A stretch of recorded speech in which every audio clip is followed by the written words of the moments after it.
female victim, she's been shot in the abdomen as well as a through-and-through wound to the hand. Police said the 6-year-old brought a handgun to a first-grade classroom and deliberately shot the teacher. This was not an accidental shooting. It's hard to imagine that a child that young could commit such a shocking crime.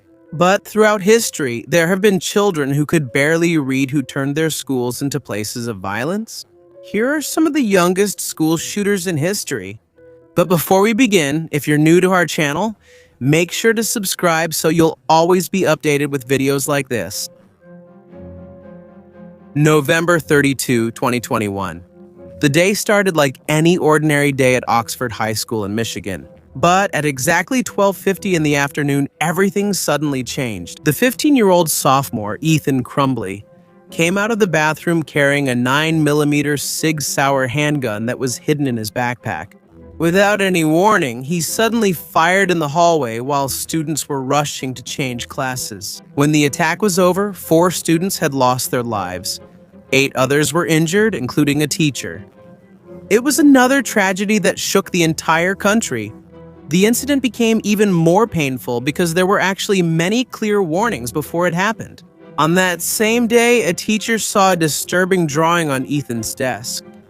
You could see a weapon, injuries, and the words, "Help me, the thoughts won't stop." His parents, Jennifer and James, were immediately called to the school for an emergency meeting. But instead of taking their son home, they left him at school, even though they knew he had a newly purchased weapon bought for him. A few days before the incident, the school had already contacted his mother after Ethan was caught searching for bullets on his cell phone. But his mother just ignored it and even texted, "I'm not mad at you.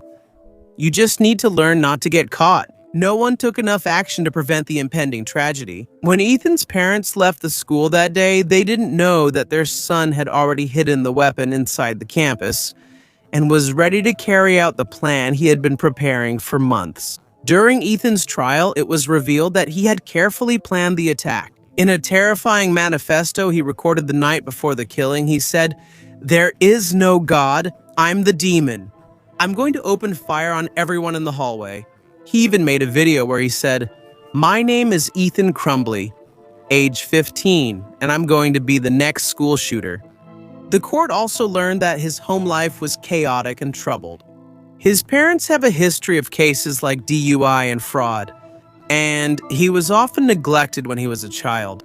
According to the neighbors, he was often left alone while his parents went out drinking. By 2021, his condition worsened even more. This happened after his only friend moved away and their pet dog died. His messages to his mother became more frightening, filled with talk about demons and ghosts. He also started hurting animals and drawing plans for a school shooting. But despite all those red flags, his parents still didn't take him to get help. Because of this, Jennifer and James Crumbly were both charged with involuntary manslaughter, and they are the first parents in America to face criminal charges because of their role in a school shooting. They were sentenced to 15 years in prison with the possibility of parole after 10 years. In December 2023, Ethan was sentenced to life imprisonment without the possibility of parole. Before the sentence was handed down, he apologized to the families of the victims and said he was ready to accept any punishment they would ask for. But of course, those words were not enough to ease the pain of the families who lost their loved ones. In the end, 4 innocent students still will never be able to return home to their families.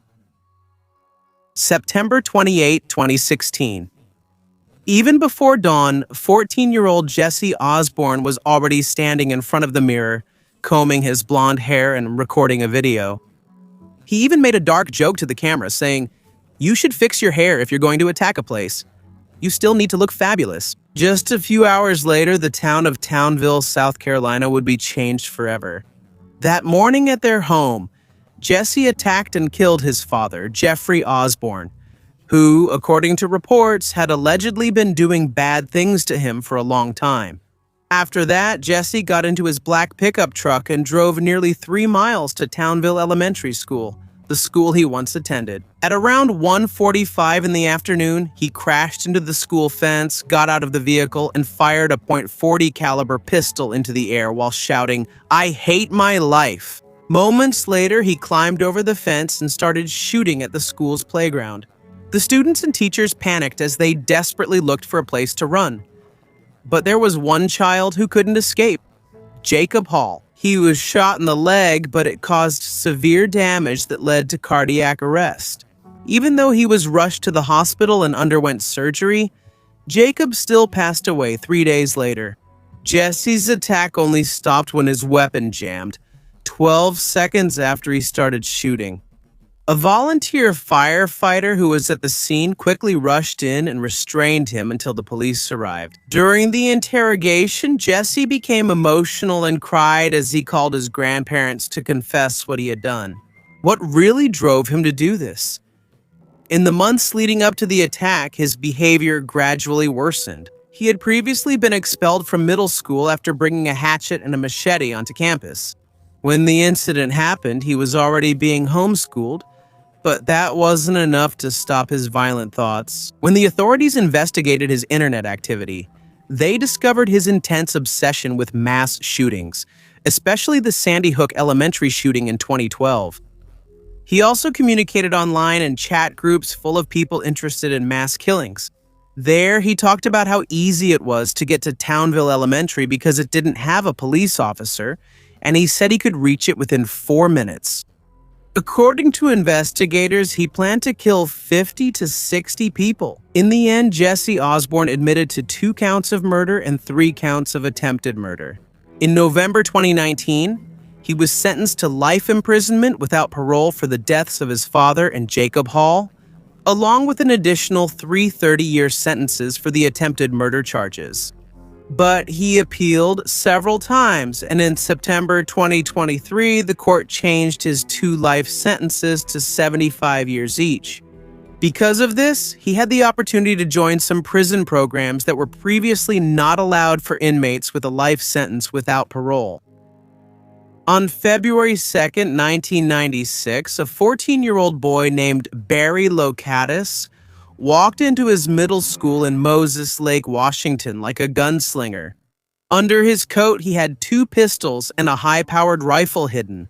That day would end in tragedy. 3 people would lose their lives, while many others would be traumatized for life because of the violence they witnessed. Born on February 26, 1981, Barry had a troubled childhood. He grew up in Iowa and Minnesota before moving with his family to Washington when he was just in 5th grade. But as he was growing up, their family eventually fell apart. His father had a relationship with another woman, while his mother was struggling with severe mental health issues. His mother would often talk about taking her own life, and sometimes even suggested that they end their lives together. When Valentine's Day came in 1996, many wondered if the chaotic situation at home was what finally pushed Barry over the edge. But according to Barry himself, it was the relentless bullying by his classmates at school and his severe depression that were the real reasons behind his violent outburst. That morning, instead of taking the school bus, he chose to walk to school. With every step he took, he got closer to the terrifying crime he was about to commit. When he entered the algebra classroom, he immediately pulled out his weapon and attacked his teacher, who was still standing in front of the chalkboard holding the eraser. After that, he turned his weapon on his classmates. He killed 2 students, including one of those who used to tease him, while another girl was injured after being hit by a bullet in the arm. For a few moments, he took the people in the classroom hostage, but the nightmare ended because of the bravery of a teacher named John Lane. He entered the room, helped those who were injured to get out, and rushed at Barry until he brought him down to the floor. He held Barry there until the police arrived. By September 1997, Barry Loukaitis was convicted of 2 counts of aggravated first-degree murder. He was sentenced to 2 life sentences without the possibility of parole. But his story did not end there. After several years, the U.S. Supreme Court decided that minors, or those under 18 years old at the time they committed their crime, cannot automatically be given a life sentence without parole. Because of this, in 2017, Barry once again appeared in court for resentencing. For the first time, he publicly apologized for what he had done. He said, "You shouldn't have gone through all of that. This happened because I was ignorant, weak, and pathetic." But despite his apology, the court still upheld the heavy sentence and once again sentenced him to 189 years in prison. On December 1, 1997, the silence of an ordinary day at Heath High School in West Paducah, Kentucky was shattered when 14-year-old Michael Carnil carried out a deadly attack. 3 girls were killed while 5 others were injured. Michael was just an average student and had no serious disciplinary record. But beneath his quiet exterior, he was actually going through a lot. He had only a few friends and often tried to fit in with others by selling school supplies. Sometimes he would even steal just to have friends. But because he was small and physically weak, he became an easy target for bullying. The situation got even worse when a rumor came out in the school newspaper that he supposedly liked a male student. Because of this, he experienced continuous teasing and humiliation, which only deepened his anger and sense of isolation. In the weeks before the attack, Michael stole a .38 handgun from his parents' room.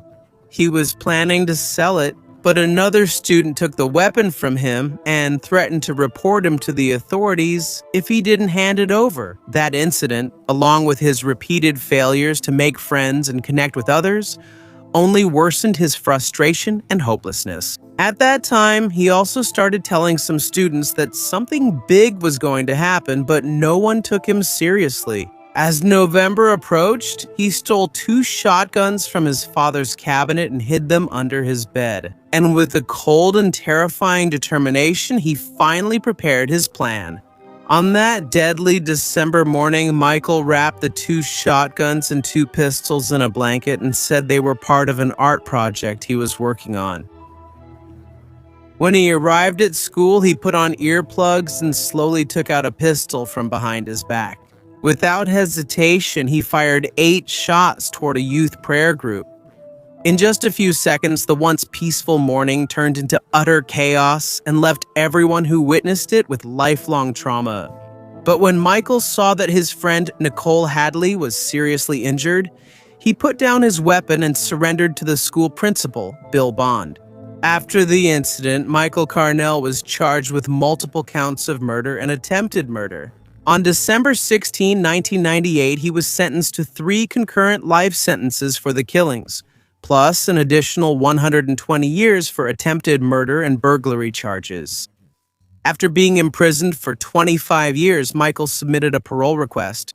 According to him, on the day of the shooting, it was as if he was in a dream and there were voices in his head that pushed him to commit the violent crime. He also said, "I can't remember how I fired or how many times I attacked. The next thing I remember is that there were people already lying on the floor." But on September 26, 2022, the parole board unanimously rejected his request for release. He was ordered to remain in prison for life under Kentucky law.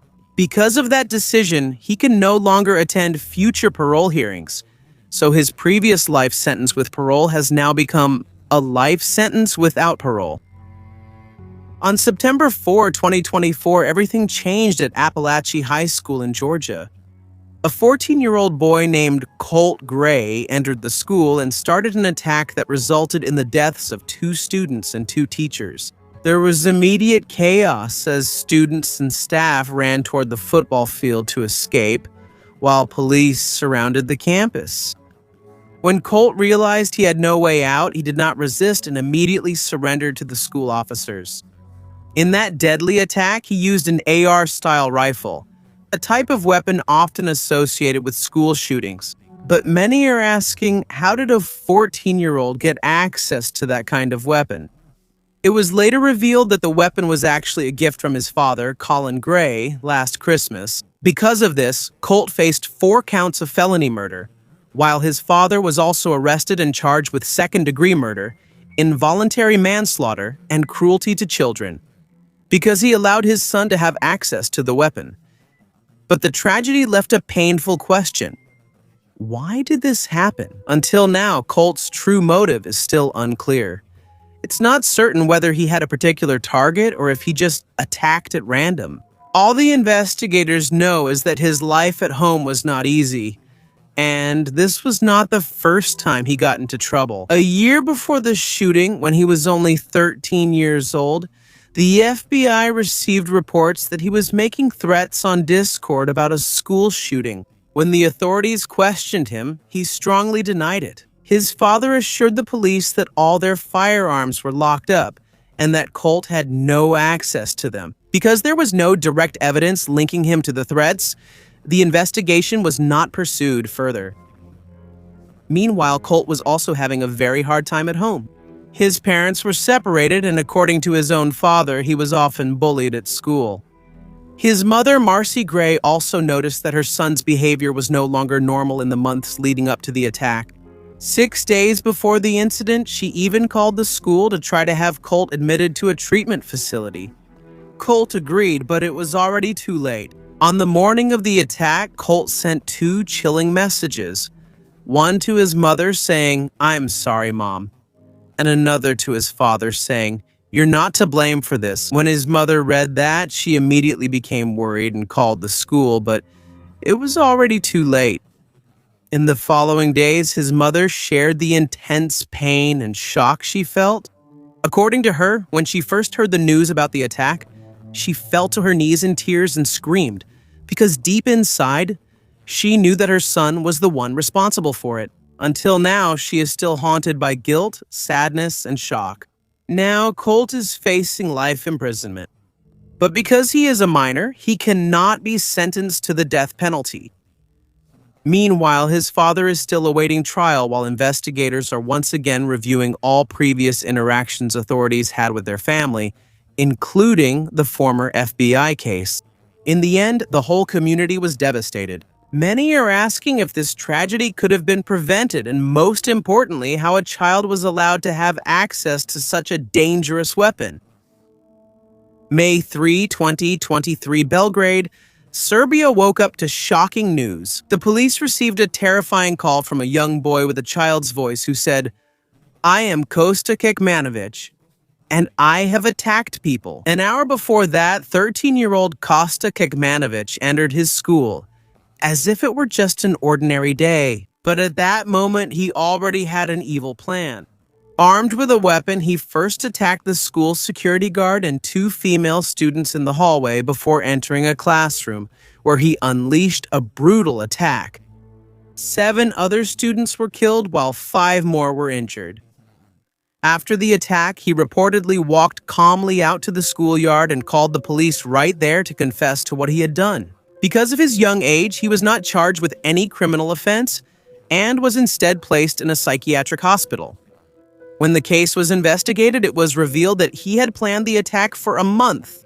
He personally chose the targets and even made a map of the classrooms he would enter first. His father, a respected radiologist, often took him to the shooting range, and the weapons used in the shooting were legally owned by their family. Kosta grew up in a privileged life, and according to reports, he was not a victim of bullying. But despite this, the tragedy still happened. After the incident, his parents were immediately arrested. His father is facing charges for allowing Kosta to have access to firearms and for taking him to the shooting range, while his mother was charged with criminal neglect.